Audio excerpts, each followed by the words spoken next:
فیصلہ کر لینا اور ٹیم کو یہاں سے لے جانا، تو اس طرح کے معاملات تو درست نہیں ہے. اگر پاکستان کی طرف دیکھا جائے تو پاکستان تو ہمیشہ آپ سے برادرانہ تعلقات رکھتا ہے، ہر جگہ پہ پہنچ جاتا ہے. جی بالکل ٹھیک ہے، اس میں کوئی شک نہیں ہے. دیکھیں اس طرح کی سچویشن پاکستان اسپیشلی افغانستان کے تناظر میں بڑے عرصے سے اس طرح کی سچویشن کا سامنا کر رہا ہے. اگر آپ کو یاد ہو تو الرٹس جو ہیں وہ پہلے بھی جو ہمارے ویسٹ انڈیز کی ٹیم، زمبابوے کی ٹیم آئیں گے، اس دوران بھی اگر آپ کو یاد ہو تو لاہور میں ایک چھوٹا سا بلاسٹ ہوا، لوگ ڈر گئے، لیکن اس وقت سچویشن مینیج کر لی گئی کیونکہ یہ چیزیں لیک نہیں کی جاتی نا. آپ پاکستان میں تو مسلسل سیکیورٹی الرٹس آتے رہتے ہیں، وہ ایک روٹین کا میٹر ہے. ادارے بازوں کا پائلوں کا پیٹ بھی بھرتے ہیں، ہم نے تو بتا دیا تھا، ٹھیک ہے. لیکن یہ ہے کہ اتنے ہائی لیول پہ جب بٹوین ٹو کنٹریز ایک بہت اعلیٰ لیول پہ یہ کرکٹ سیریز ہونے جا رہی ہے، تو اس وقت بہت احتیاط کا مظاہرہ کرنا چاہیے تھا.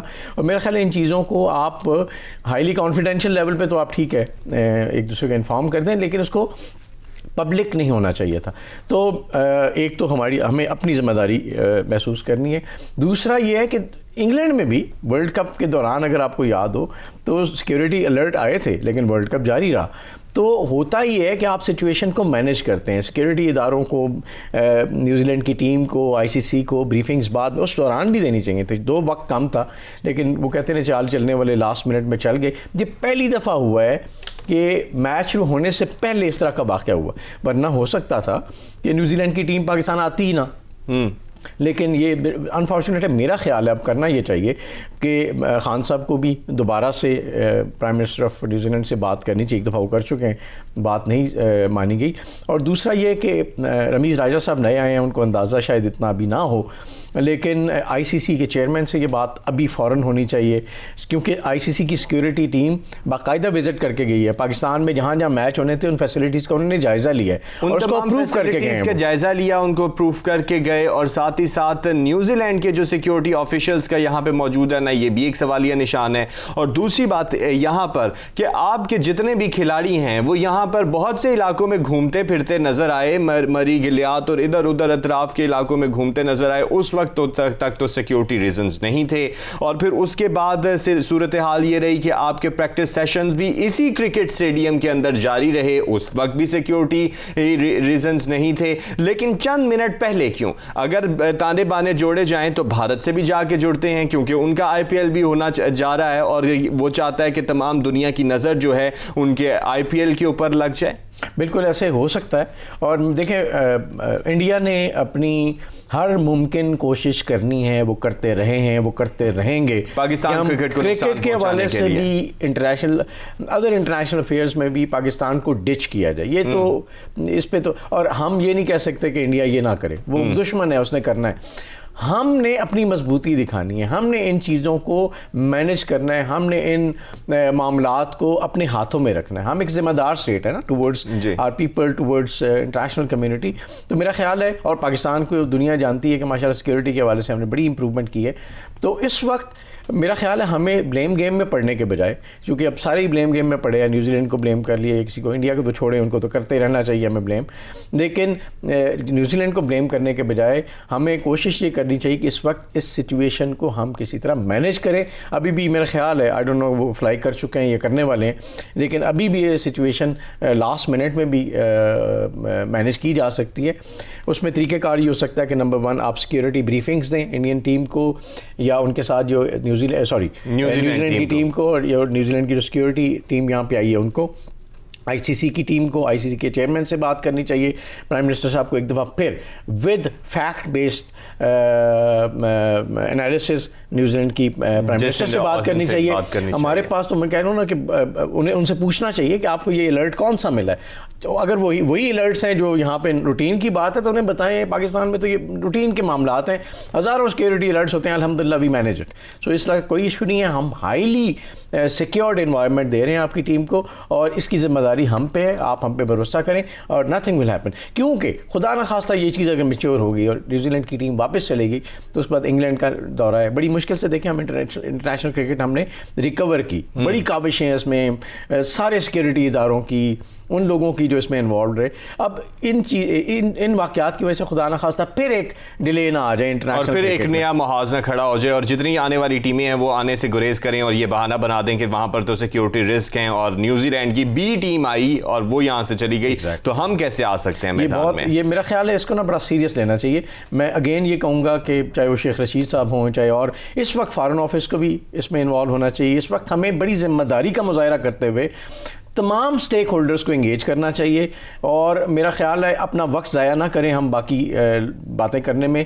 اس کو اس وقت مینیج کریں, اس میچ کو, اس سیریز کو کرائیں اور دنیا پہ یہ ثابت کریں کہ جو بات ہو رہی, جو ریومرز چل رہے تھے وہ ریومرز ہیں, ان پہ قطعاً بھروسہ نہ کریں. پاکستان کے اگینسٹ ڈیفینیٹلی سازشیں نہیں, لیکن اگر یہ سیریز نہیں ہوتی اور فلائی کرتے ہیں اور تمام معاملات جو ہیں بیک فٹ پہ چلے جاتے ہیں تو آئندہ آنے والے وقتوں میں کیا مشکلات پیش آ سکتی ہیں؟ پھر آپ ابھی شیخ صاحب نے خود ہی کہہ دیا, میرا خیال ان کو نہیں کہنا چاہیے تھا کہ انگلینڈ بھی انہی چیزوں پہ غور کر رہا ہے. میرا خیال اگر وہ کر بھی رہا ہے تو ہمیں پبلکلی اناؤنس نہیں کرنا چاہیے نا. اب یہ کب ہمیں بات سمجھ آئے گی؟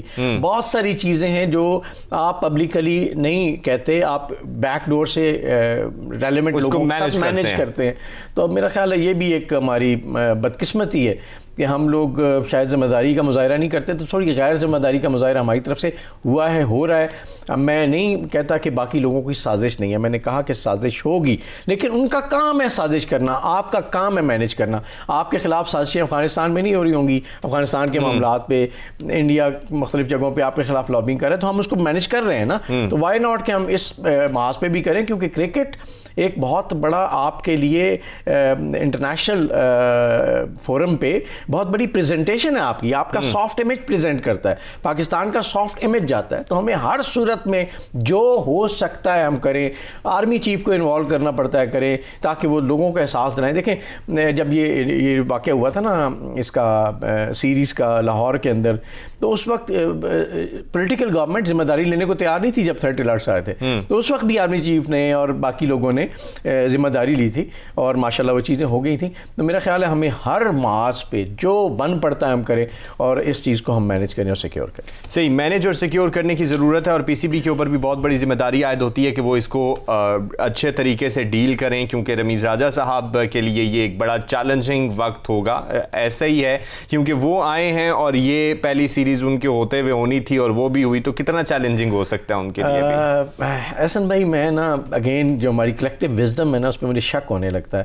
اب رمیز راجہ صاحب کو اسی ٹائمنگ پہ لانا ضروری تھا کیا؟ مناسب نہیں تھا کہ وہ کنٹینیو کرتے جب تک یہ سیریز کمپلیٹ ہو جاتی پرانے چیئرمین, اور اس کے بعد ایک نیا دور شروع ہوتا. اب رمیز راجہ صاحب پہلے دن دوسرے دن جب آفس میں بیٹھیں گے, ان کو کیا پتا کہ انہوں نے فارن سیکرٹری کو کال کرنی ہے, انہوں نے چیئرمین انٹرنیشنل آئی سی سی کو کال کرنی ہے, انہوں نے کون سے اداروں سے پوچھنا ہے کہ بھائی اب کیا کریں. انہوں نے اپنی پریس کانفرنس لاسٹ منٹ تک نہیں بتایا کہ ہم ڈیلے کر رہے ہیں, اور وہ نہیں ہوئی. تو وہ بیچارے نئے آدمی ہیں, ان پہ کیا الزام آپ نے دھرنا ہے, لیکن یہ ڈیسیژن میکرز کا الزام نہیں, ان کے لیے چیلنجنگ صورتحال بن گئی ہے نا کہ کتنا ان کے لیے چیلنجنگ دیکھ رہے ہیں. ان کو انہوں نے امتحان میں ڈال دیا. رمیز راجہ صاحب ماشاءاللہ ایک پروفیشنل کرکٹر ہیں, اور ظاہر ہے تھوڑا سا ان کو سیٹ اپ بناتے ہوئے چیزوں کو کوپ اپ کرتے ہوئے وقت لگے گا, لیکن اس لمحے میں جب یہ اچانک ہوا ہے تو میرا خیال لیڈروں کو کرنا کیا ہے. تو اس وقت میں اگین یہی کہوں گا کہ نہیں کرنی چاہیے تھی یہ چینج. آپ اس سیریز کے بعد کر لیتے, in the middle of the series آپ نہ کرتے, تاکہ دیکھیں یہ اچھا کرکٹر ہونا ہی ضروری نہیں ہے نا کہ آپ نے بہت سارے ایڈمنسٹریٹو معاملات بھی دیکھنے ہوتے ہیں. آپ نے کرکٹ بورڈ کی کوآرڈینیشن اس کو انشور کرنا ہوتا ہے ریلیونٹ اداروں کے ساتھ, کہ آپ پولیس کو یہ کہہ سکتے تھے یار اس کو مت کرو, اگر یہ الرٹ اس طرح کا ایشو ہوا تھا اس کو پبلک نہ کریں کیونکہ وہ تو کہیں نہ کہیں لیک ہو گیا. بہت ساری اور چیزیں ہو سکتی تھیں, تو ان بیچاروں پہ اب میں کیا کہوں, لیکن میرا خیال بحیثیت مجموعی ہم نے ایک غیر ذمہ داری کا مظاہرہ کیا ہے. صحیح, اس تمام صورتحال میں ہم نے غیر ذمہ داری کا مظاہرہ کیا ہے, اور ہم غیر ذمہ داری کا مظاہرہ کرتے ہوئے نظر بھی آئے, لیکن سب پہ ذمہ داری عائد ہوتی ہے کہ اس کو کس طریقے سے ڈیل کرنا ہے, اور پوری کوشش بھی کرنی ہے کہ نیوزی لینڈ کی ٹیم جو ہے وہ کھیلے اور یہ سیریز ہوں, چاہے ڈیلے ہوں, آگے چل کے ہوں, لیکن ہونا چاہیے. اب تھوڑی سی بات کر لیتے ہیں وزیر اعظم پاکستان عمران خان صاحب کے شنگھائی تعاون تنظیم میں جو انہوں نے خطاب کیا اس کے اوپر. دورے پہ تو ہیں, ملاقاتوں کا سلسلہ بھی جاری ہے, وہاں بھی انہوں نے افغانستان کے حوالے سے بڑا زبردست قسم کا موقف دیا. انہوں نے کہا کہ افغانستان کو چھوڑا گیا تو بحران پیدا ہوگا, لیکن اسی پہ گفتگو کریں گے. یہاں پہ بریک پر جا رہے ہیں ناظرین, واپس آتے ہیں, ہمارے ساتھ رہیے گا.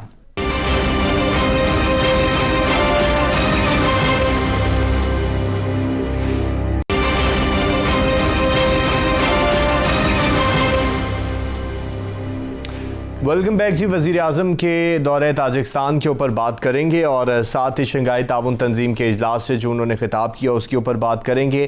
تو تصدق گیلانی صاحب, انہوں نے کہا کہ افغانستان کا ایشو برننگ ایشو ہے. انہوں نے اس حوالے سے بات کی. انہوں نے کہا کہ افغانستان کو تنہا نہیں چھوڑیں گے اور بحران جنم لے سکتا ہے کیونکہ بہت زیادہ سچویشن وہاں پر خراب رہی اور ایک خانہ جنگی والا ماحول ہوا, لیکن وہ ٹل گیا. لیکن اب دنیا کو سوچنا پڑے گا کہ وہ ان کی کس طرح مدد کرے. لیکن دنیا جو ہے وہ امداد کے لیے تیار بھی ہے, کر بھی رہی ہے. ابھی آپ کو نہیں لگتا کہ پاکستان جس طریقے سے بہت زیادہ انفورسمنٹ دکھا رہا ہے ان بیانات میں, اس کو تھوڑا سا ان کی شدت کو کم کرنا چاہیے؟ میرا خیال ہے دنیا کو یہ احساس ہے کہ افغانستان میں ایک بہت بڑا بحران ہے غذائی قلت کے حوالے سے. ظاہر ہے لوگوں کے پاس روزگار نہیں ہے اس حوالے سے, اور انسانی بحران پیدا ہو سکتا ہے. پاکستان کے لیے جو چیلنج ہے وہ زیادہ سخت اس لیے ہے کہ لوگ آپ کے بارڈر پہ آ کے کھڑے ہو جائیں گے, وہ کہیں گے ہمیں اندر آنے دیں. ہمارے پہلے سے بہت سارے معاشی مسائل ہیں,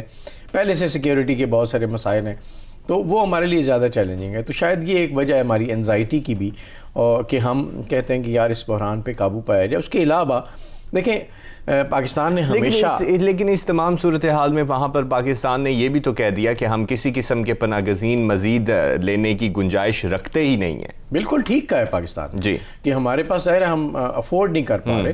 تو اب دنیا آگے آئے نا. دیکھیں ہم تو بڑے عرصے سے سفر کر رہے ہیں افغانستان کی سچویشن, مختلف حالات میں پچھلے 30-40 سال ہو گئے کہ ہم مسلسل جو ہے نا ایک بحران کا شکار ہے افغان مسئلے کی وجہ سے.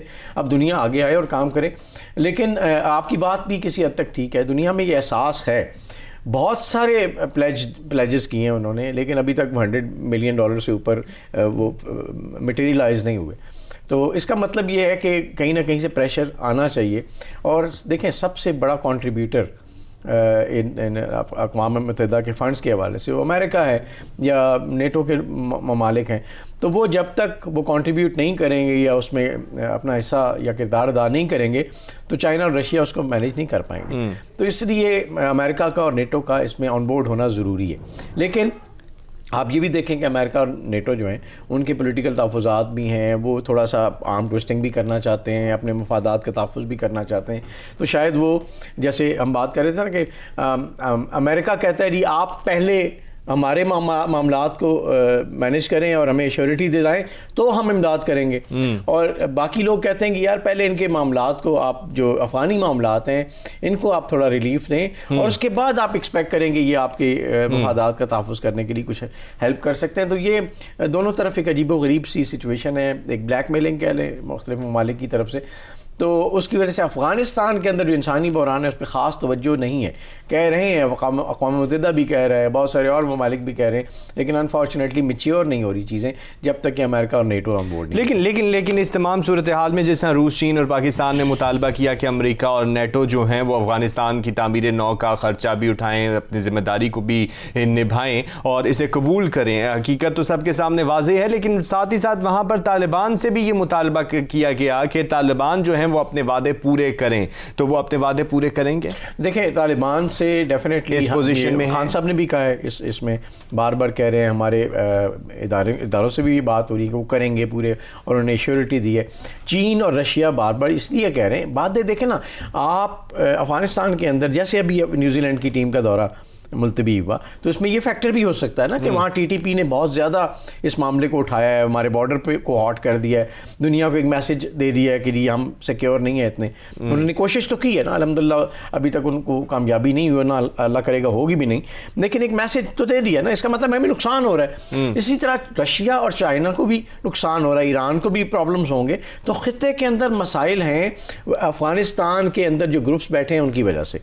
تو یہ بات بنتی ہے, ان کا یہ معاملہ جائز ہے, یہ ڈیمانڈ جائز ہے ان ملکوں کی, پاکستان سمیت, کہ آپ انٹرنل ان معاملات میں ہمیں ہیلپ آؤٹ کریں, کیونکہ ہمیں سیکیورٹی تھریٹس ہیں آپ کی وجہ سے, اور ہمارے معاملات جو ہیں وہ قابو سے باہر جا رہے ہیں. تو یہ بات بالکل جائز ہے, کیونکہ میں صرف یہ کہہ دینا کافی نہیں کہ ہماری سرزمین جو ہے وہ کسی کے خلاف استعمال نہیں ہوگی, نہ ہم ہونے دیں گے, نہ ہم ہونے دیں گے. اوپر آپ کو کام کرنے کی ضرورت ہے کہ کس طرح سے نہیں ہونے دیں گے. جیسے ابھی کچھ دنوں پہلے TTP TTP نے جو فائرنگ کا تبادلہ وغیرہ ہوا اور اس کو ہم نے بہت اچھے طریقے سے مینج کیا، لیکن ہوا تو صحیح، اور اس کے اوپر بھی انہوں نے یہ کہہ دیا کہ جی کہ ابھی تو وہ حالات ہمارے قابو میں نہیں ہیں اور نہ ہی ہمارا ان سے کوئی لینا دینا ہے۔ ایگزیکٹلی، یہ بات بالکل ٹھیک کی، اور خاص طور پہ آپ دیکھیں TTP کے رہنما کا بیان CN کے ساتھ انٹرویو اس نے کیا اور اس نے یہی باتیں دہرائیں کہ جی ہم پاکستان کے اگینسٹ جو ان کے عزائم ہیں، تو اس کا مطلب یہ ہے کہ وہاں پہ کنٹرول کوئی نہیں ہے ابھی ان لوگوں پہ جو کہ ایکسپورٹ کر رہے ہیں ٹیررزم کو یا اپنے ایجنڈا کو ایکسپورٹ کر رہے ہیں انفارچونیٹلی۔ تو یہ لمحہ فکریہ ہے سارے ممالک کے لیے۔ کنٹرول نہ ہونا، وہاں کے اندر کی قیادت کے اندر بہت سی کنٹروورسیز کا ہونا ہے، یہ وجہ ہے یا کوئی اور وجہ ہے، یا جو انسانی و معاشی بحران تو ہے ہی ہے، لیکن قیادت کے اندر بھی بہت زیادہ کنٹروورسیز دکھائی دے رہی ہیں، جیسے آپ نے ملا برادر کے حوالے سے خبریں سنی اور پھر اس کے بعد تردید آئیں، پھر حقانی نیٹ ورک اور اس طرح کے معاملات، تو اس طرح کی کنٹروورسیز جو ہیں وہ بھی بہت زیادہ مشکلات کا سبب بن سکتی ہیں۔ جی دیکھیں احسن بھائی، جب آپ ہوتے ہیں نا ایک اسٹرگل کر رہے ہوتے ہیں اور ایک آپ کا مشترکہ ایک ہوتا ہے، ٹارگٹ ہوتا ہے، تو اس وقت سچویشن اور ہوتی ہے، اس وقت لوگوں کے جذبات اور ہوتے ہیں۔ طالبان کے بھی جذبات اس وقت ڈیفینیٹلی مختلف تھے، وہ ایک مشترکہ دشمن کے خلاف لڑ رہے تھے اور بڑی جوش تھا اور ولولہ تھا، لیکن جب آپ وہ اپنا مقصد کسی حد تک حاصل کر لیتے ہیں نا، اس کے بعد ایک اور امتحان شروع ہوتا ہے۔ اس وقت پھر مفادات بھی ٹکراتے ہیں، اس وقت پھر تھوڑی کنٹروورسیز بھی ہوتی ہیں، اس وقت کانفلکٹس بھی کریٹ ہوتے ہیں، تو یہ معاملات ابھی دیکھے جا رہے ہیں۔ اب اس میں علیحدہ بات ہے کہ تردید بھی ہو رہی ہے، جیسے بار بار یہ بیانات بھی آ رہے ہیں کہ ہم نے اقتدار کے لیے سب کچھ نہیں کیا بلکہ ہم نے اپنی اسٹیٹ کے لیے کیا ہے، اپنی آزادی کے لیے کیا ہے، تو اس طرح کے جو بیانات ہیں وہ بہت زیادہ معنی رکھتے ہیں۔ جی بالکل، اب ظاہر ہے لیڈرشپ کا یہی کام ہے کہ وہ کوئی ایسا میسج باہر نہ جانے دے جس سے ان کا امپریشن خراب ہو اور ان کی فالوئنگ میں کمی آئے، تو بالکل ایسی ہے۔ لیکن پھر بھی جس طرح گورنمنٹ کی فارمیشن میں ڈیلے ہوا، چیزیں تبدیل ہوئیں، ملا برادر کا نام پہلے پرائم منسٹر کے طور پہ آ رہا تھا، پھر وہ اس کے بعد وہ نائب ون آف دا نائب، یعنی دو میں سے ایک نائب، تو اس طرح سے کچھ میسیجز گئے آؤٹ سائڈ طالبان، تو اور پھر اس تمام صورتحال کے اندر ان کو 100 بااثر شخصیات میں بھی جگہ دے دی گئی۔ جی ہاں بالکل ایسا ہی ہے، بااثر تو وہیں دیکھیں ملا برادر نے قطر کی نیگوسیشن کو لیڈ کیا ہے، انہوں نے امریکہ کو کنونس کیا ہے کہ آپ یہاں سے نکلیں، آپ ہم تو ظاہر ہے کچھ وعدے وعید بھی کیے ہوں گے نا، تو ملا برادر نے بڑا امپورٹنٹ رول پلے کیا ہے۔ اب آپ ان کو نائب وزیر اعظم ایک بنا دیں تو اس سے میسیج تو جائے گا نا امریکنز کو بھی اور باقیوں کو بھی کہ بھائی آپ کے ساتھ جو وعدے وعید ہوئے ہیں ان کو ہم تھوڑا سا انڈرمائن کر رہے ہیں اس وقت، تو وہاں پہ اسی وجہ سے شکوک و شبہات ہیں۔ تو میرا خیال ہے طالبان کے اندر بھی فارمیشن کو تھوڑا سا ریوائیو ہونے کی ضرورت ہے، ظاہر ان کا اپنا ڈیسیژن ہے، لیکن انٹرنیشنل جو ان کی پرسیپشن جا رہی ہے اس حوالے سے اس کو ایڈجسٹ کرنے کی ضرورت ہے طالبان کے حوالے سے، طالبان کو۔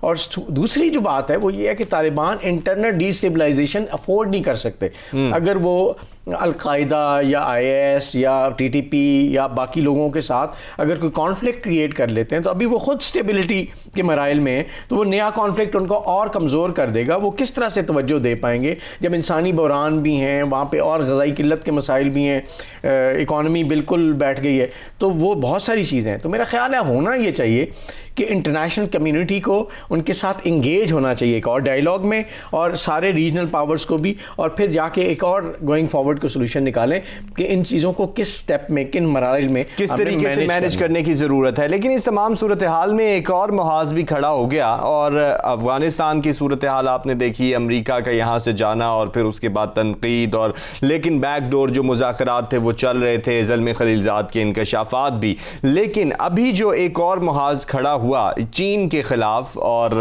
وہ یہ محاذ رہا کہ ہم آسٹریلیا کی جو ہے مدد کریں گے اور آسٹریلیا کے ساتھ مل کے جو ہے ہم ہتھیاروں کی ایک نئی دوڑ کا آغاز کرتے ہیں، جس میں برطانیہ، امریکہ اور آسٹریلیا ہے، ایک ٹرائیکا بن گیا ہے۔ تو چین کو بھی اس کے اوپر تحفظ، ظاہری بات ہے چین کو نشانے پہ رکھا ہے تو اس کے تحفظات تو ہیں، لیکن ساتھ میں فرانس کے بھی تحفظات ہیں۔ تو اس ٹرائیکا کو کیسے دیکھتے ہیں، اور آنے والے وقتوں میں چین کے لیے کتنی مشکلات کا جو ہے دور ثابت ہو سکتا ہے؟ دیکھیں چائنا ایک بہت بڑا تھریٹ ہے، امریکن جو کہتے ہیں نا اس وقت حکمرانی ہے امریکہ کی دنیا پہ، اس کے لیے اکنامکلی تو آلریڈی وہ اس چیز کو اچیو کر چکے ہیں. سیکیورٹی کے پوائنٹ آف ویو سے بھی وہ بالکل اس لیول پہ پہنچ چکے ہیں. تو امریکہ کے لیے بہت بڑا ایک چیلنج ہے. تو امریکہ نے لابنگ تو کرنی ہے, انہوں نے انڈیا سے لابنگ کی, انڈیا اس ٹرائیکا کو سپورٹ کر رہا ہے بائی دا وے. اور ظاہر ہے جو یورپ ہے نا اس نے بہت سارے مسائل بھگتے ہیں. انہوں نے دوسری جنگ عظیم میں بڑا نقصان برداشت کیا ہے. اس وجہ سے فرانس کے اندر اب یہ ایک ضرور ہے کہ اگر خدا نخواستہ آپ دوبارہ سے ایک کولڈ وار یا ہاٹ وار جو رزلٹ کرے ہوگی اور خدا نخواستہ, تو اس وقت اتنی بڑی پاورز کے بیچ میں اگر یہ جنگ ہوئی تو نقصان اس خطے میں رہنے والے لوگوں کا ہے. یورپ اس خطے سے جڑا ہوا ہے, تو فرانس کے لیے بھی بہت بڑے مسائل پیدا ہو سکتے ہیں. اور فرانس دیکھیں, فرانس ایٹمی آبدوز یا ان چیزوں کے حوالے سے فرانس کے پاس اچھی خاصی کیپیبلٹی ہے. تو آسٹریلیا کو امریکہ دے رہا ہے یہ سارے اسلحہ, تو اس کی وجہ سے میرا خیال ہے پورے یورپ میں تحفظات ہیں. فرانس نے تو بڑا سخت ریئیکشن دیا ہے, انہوں نے اپنے سفراء واپس بلا لیے ہیں امریکہ سے بھی اور آسٹریلیا سے بھی, اور آسٹریلیا نے اپنی بلینز آف ڈالرز کی ڈیلز کینسل کر دی ہیں فرانس کے لیے. تو اس کا مطلب بہت سیریس کنسرنز ہیں. دوسری طرف امریکہ اس کا مطلب یہ طے کر چکا ہے کہ انہوں نے یہ محاذ کھولنا ہے اور انڈیا اس کو سپورٹ کرے گا. اب چائنا نے کس طرح سے ری الائن کرنا ہے ریجنل پاورز کو, اس میں رشیا, اس میں پاکستان, اس میں ایران, اس میں اور خطے کے ممالک, اور میرا خیال ہے شاید وہ مڈل ایسٹ سے باہر بھی نکلیں, تو وہ کیسے الائن کریں گے تاکہ اس کو میٹیگیٹ کیا جائے, تاکہ یہ خطرہ میچیور نہ ہو. اب دیکھیں چائنا نے جب وہ کہتے ہیں نا سیٹلائٹ ایک جب تباہ کیا تھا تو اس کے کان تو کھڑے ہو گئے تھے امریکنس کے. تو اب وہ کہتے ہیں نا پاور کی اسٹرگل ہے, اور اس میں بڑا خطرناک ہو سکتا ہے پوری دنیا کے لیے.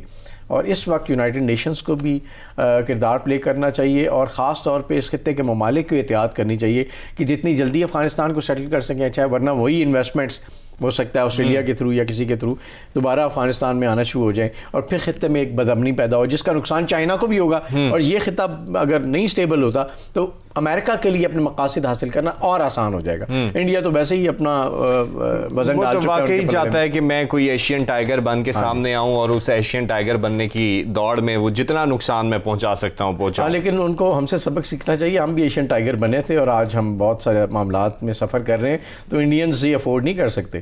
صحیح, وہ یہ افورڈ نہیں کر سکتے. یہ تمام صورتحال نظر آتی ہے, اور چین بھی مکمل طور پر تیار ہے, اور اس کا بیان جو ہے وہ بہت زیادہ خوش آئند ہے کہ امریکہ کو سوچنا چاہیے, اور یہ ہتھیاروں کی دوڑ میں جو ہے ایک نئی ریس ہونے جا رہی ہے, تو اس ریس کو روکنا بھی چاہیے اور اس سے رکنا بھی چاہیے. ملکی حالات کی بات کریں گے تو مہنگائی بہت زیادہ ہو چکی ہے تصدق گیلانی صاحب, اور 22 اشیاء ضروریہ جو ہیں وہ مہنگی ہو گئیں, اور جو آپ نے پیٹرول کے اوپر دیکھا 5 روپے اس کی قیمت بھی بڑھ گئی, اور تمام سارے معاملات ہو گئے. اور وفاقی وزیر جو ہیں ہمارے فواد چودھری صاحب وہ کہتے ہوئے نظر آئے جی کہ 75% آبادی کی آمدنی میں بھی اضافہ ہوا ہے نا, اور پوری دنیا میں جو ہے اس طرح کے معاملات چل رہے ہیں اور مہنگائی پوری دنیا میں, اسی کے اوپر ہم مزید گفتگو کریں گے اور مہنگائی کو لے کے بات کریں گے. جی ناظرین, بریک پر جا رہے ہیں, ہمارے ساتھ رہیے گا.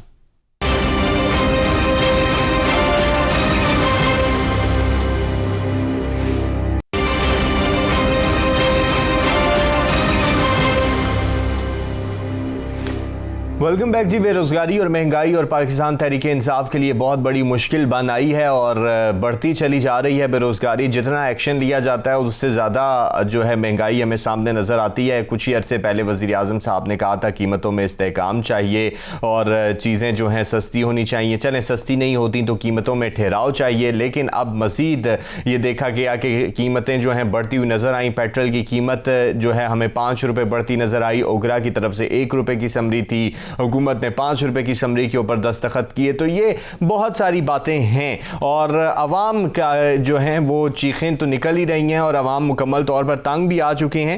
تصدق گیلانی صاحب, 22 اشیاء ضروریہ مہنگی ہو گئیں اور ان کی قیمت میں جو ہے اچھا خاصا اضافہ ہوا ہے اور پیٹرول کی قیمت بھی بڑھ گئی ہے. حکومت کے لیے یہ بہت بڑی مشکل ہے, لیکن وہ ایکشن کی باتیں کرتے ہیں, ریاکشن میں جو ہے قیمت کم نہیں ہوتی بلکہ مزید بڑھتی ہے. وفاقی وزیر کہتے ہیں 75% لوگوں کی آمدنی بڑھ گئی. کون سے ایسے لوگ ہیں جن کی آمدنی بڑھ گئی؟ ہمیں تو وہ نظر نہیں آتے.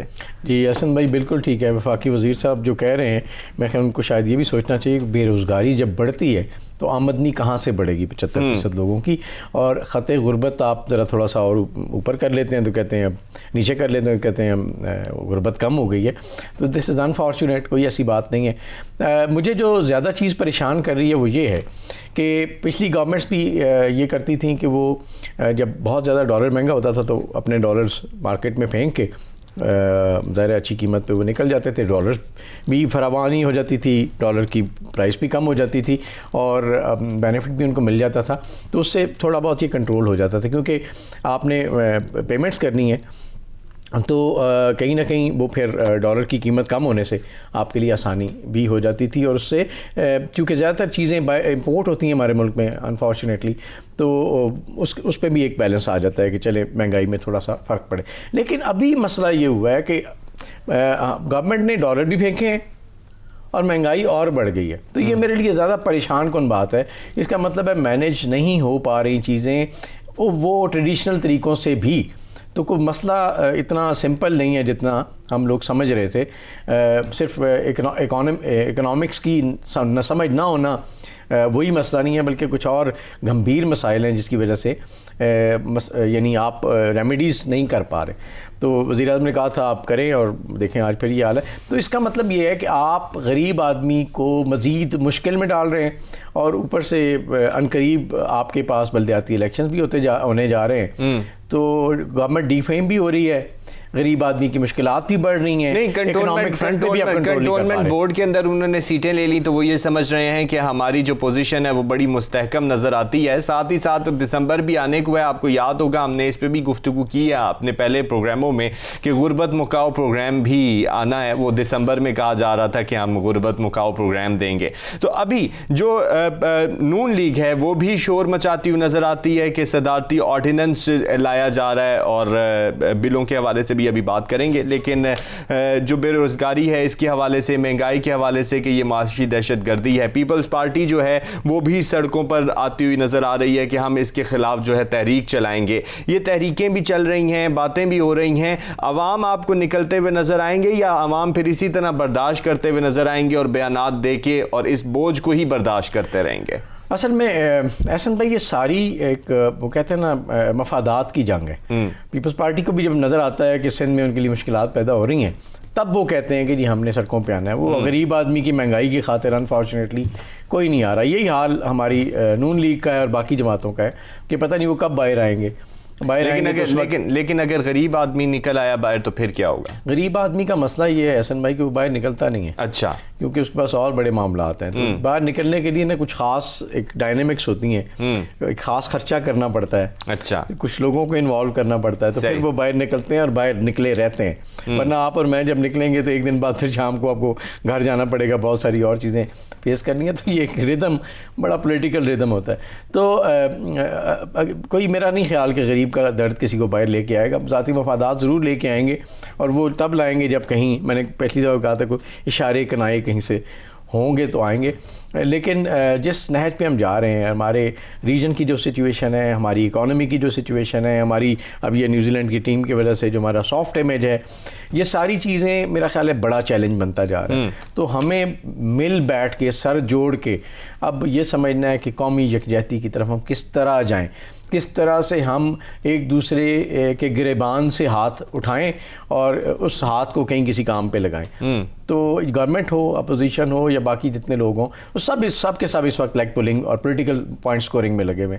تو پتہ نہیں اب کس وقت نہیں ہوش آئے گا. اس تمام صورتحال میں پس تو غریب رہا ہے نا, غریب کی چیخیں نکلتی ہیں, غریب روتا ہوا نظر آتا ہے. پیٹرول مہنگا ہوتا ہے تو کہتے ہیں جی کہ 1 روپے کی سمری کے اوپر 5 روپے بڑھا دینا یہ کوئی جواز نہیں, اور سمجھ سے بالا تر ہے بات کہ کس طریقے سے یہ تمام صورتحال ہو گئی. اور اب جو ہے صدارتی آرڈیننس جاری کر دیا گیا, 5 سے 35% جو ہیں وہ ٹیکس بلوں میں لگ کر آئیں گے. اور اس کا تعین بھی انہوں نے کیا ہے کہ نیب اور نادرا کو ٹیکس ڈیٹا تک رسائی انہوں نے دے دی, اور تعین یہ کیا جی کہ 10,000 جس کا بل ہوگا مہینے کا اس پہ 5% لگے گا, جس کے اس سے اوپر ہوں گے اسی طرح بل ترتیب جو ہے اضافہ ہوتا چلا جائے گا. پہلے تو یہ تعین کرنا ہے کہ غریب کس کو کہہ رہے ہیں یہ, اور فائلر اور نان فائلر. بہت سے لوگ ایسے ایسے ہیں جو کبھی بھی فائلر مطلب وہ اتنا کیپیسٹی نہیں رکھتے کہ وہ فائلز بنائیں, اور ان غریبوں کے بھی آج کل جو ہیں 10-10 ہزار سے اوپر کے بل آ رہے ہیں. ایسا ہی ہے جی. دیکھیں فائلرز جو عام طور پہ ہوئے ہیں وہ وہی ہیں جو کہ سیلری طبقہ ہے, جن کی آلریڈی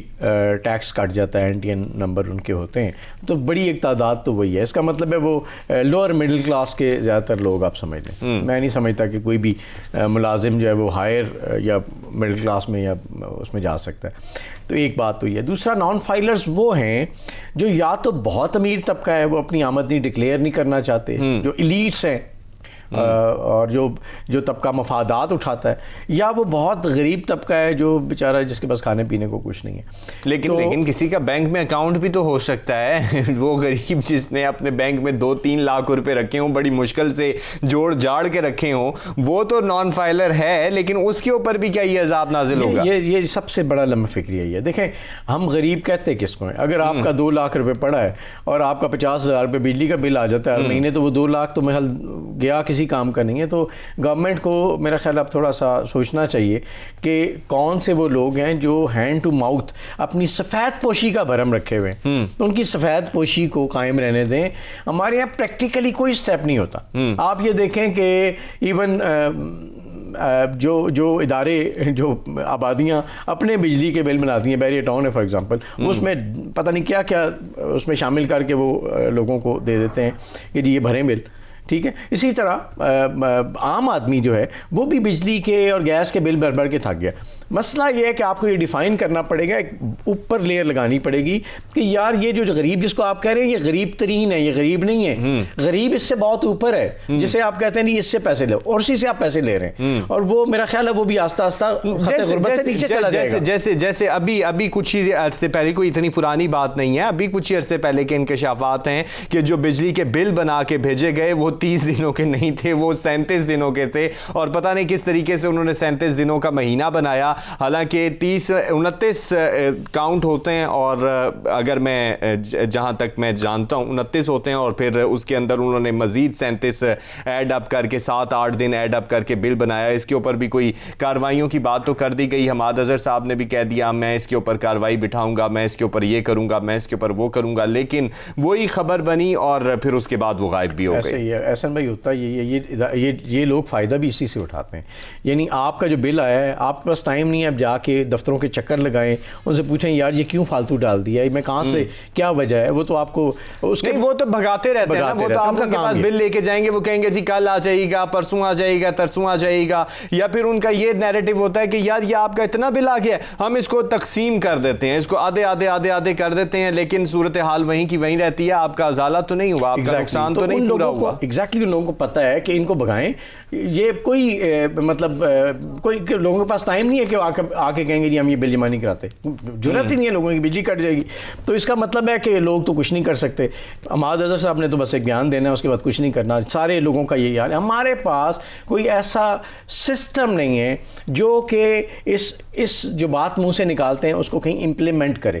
لوگوں کے پاس وسائل شاید ہوں لیکن ول نہیں ہے کہ وہ جائیں اور ان لوگوں کو پکڑیں کہ یار یہ بل کہاں سے آئے. آپ لوگ چیک کریں, آپ بتائیں کہ بھائی آپ نے پر یونٹ کس طرح چارج کیا, آپ نے کیا کرائٹیریا رکھا ہوا ہے, آپ کی کیلکولیشنز چیک کریں, آپ کو آڈٹ کریں, جس سے پتہ چلے کہ یار یہ کر کیا رہے ہیں یہ لوگ, اور وہ جو پیسہ لوگوں کی جیبوں سے نکل رہا ہے وہ ایکچولی جا کہاں رہا ہے. تو مسئلہ یہ ہے کہ ہمارے یہاں نا امپریکٹیکل سسٹم ایک امپلیمنٹڈ ہے جو کہ بس زبانی کلامی جمع خرچ پہ ہے.